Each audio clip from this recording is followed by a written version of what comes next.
Наразі рівень випромінювання 0,14 мікрозіверта на годину. Нагадую, що норма до 0,30 мікрозіверта на годину. Все в нормі, на все добре.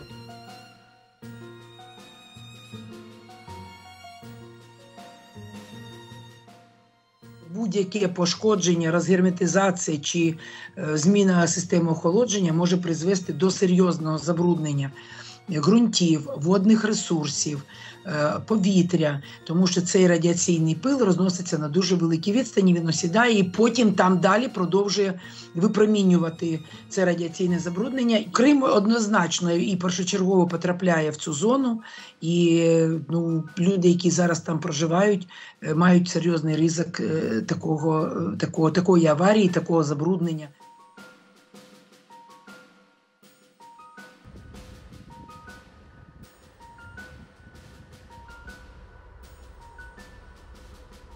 Абсолютно такої роботи немає на території окупованій росіянами, ні на території окупованій материкового Криму, ні на Кримському півострові. І тому ці люди не готові. І якраз в цьому може бути головна причина збільшення кількості жертв радіаційного ураження.